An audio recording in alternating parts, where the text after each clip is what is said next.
Hello and welcome to Business Insider with Mario Toneguzzi on YYC Business. Joining me today is Scott Wildeman, who is president of the Fitness Industry Council of Canada.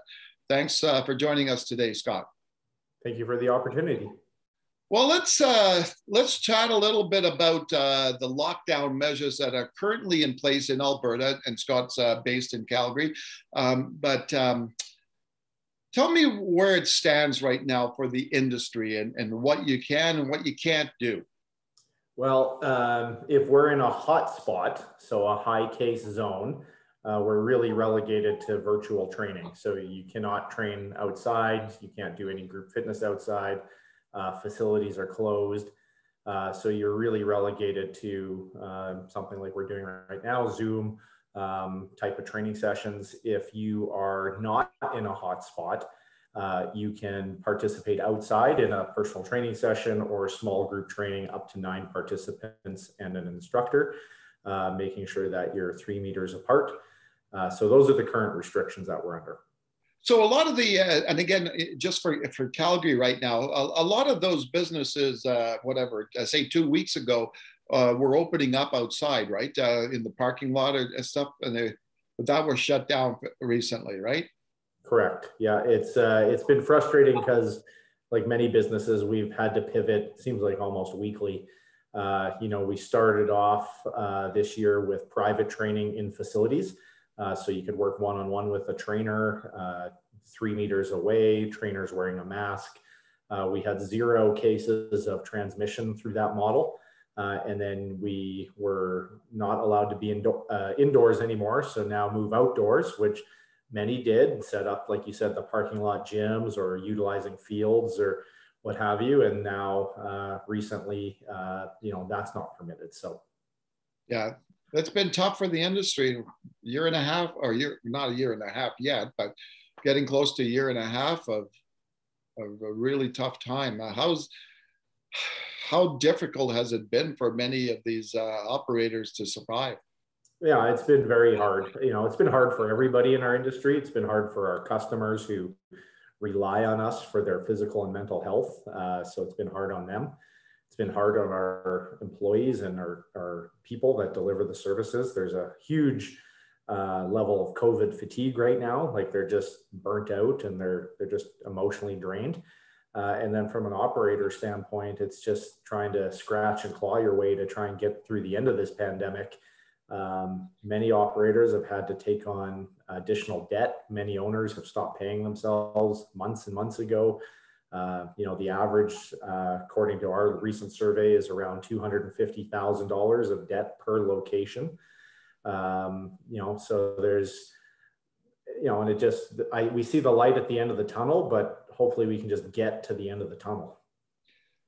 Any idea of how many businesses over the past year in Alberta have had to shut down because of all the restrictions and the environment that's there? Yeah, our estimate based on surveys is around 25%, and 25% are on the bubble right now. So meaning if this goes on through June, we're going to lose another 25%. So we'll come out the other end about half of the industry players. So, yeah. What is it that the industry itself would like to see from government? Well, first of all is data to back up the decisions. So again, we feel that there's a lot of knee-jerk reactions. The current restrictions we feel is a punishment of society for some people who held a rodeo. So now we're all grounded based on the bad behavior of a small percentage of people, because we haven't seen any outbreaks in the current model, in the one-on-one fitness model. So we're really perplexed as to why we're being targeted again, especially outside, like you're 10 feet away and yeah. You're outside in fresh air, and it's nonsensical to us. And there's no data to back it up. Every time we ask for data, we get stonewalled. So one is data. We want to be part of the solution. We want to help things go right, but we feel we are doing our best, but we just don't have a willing partner in the government. And then really post-COVID recovery, what we've asked for is incentives for people to become active So in the forms of a tax deduction, actually being able to deduct your services against your income tax, we feel will have a positive return on investment for government, getting people off their couch and moving. We know will save the healthcare system significant dollars. It'll rebuild our industry because, like I mentioned, we have a lot of debt to pay back, and it'll get young people, our industry typically employs younger people, millennials, it'll get them back to work and contributing. So, we feel that a tax deduction would really be a wise investment on the part of government. Scott, we've talked about this in the past, you and I, about the fitness studios and facilities being pretty darn safe in terms of all the protocols that you guys have put in place during the pandemic and actually even before. So can you talk a little bit about that? Yeah, we, I'll say that there has been some very well publicized outbreaks. One in Quebec City, one in Calgary. And what we have found is those facilities were not following the protocols. Ah. So, they weren't wearing masks. There was no social distancing. They weren't treating it seriously. And unfortunately, there's consequences to those decisions. So, but by and large, most operators have really done their homework, and they've set up safety protocols. We've learned from our partners around the world. And I really feel in Canada, we have really gone above and beyond in terms of safety protocols. So, you sanitize your hands on the way in, you answer the pre-screening questions, making sure you haven't traveled, making sure you have no symptoms. You have to keep a mask on in the facility as you walk around.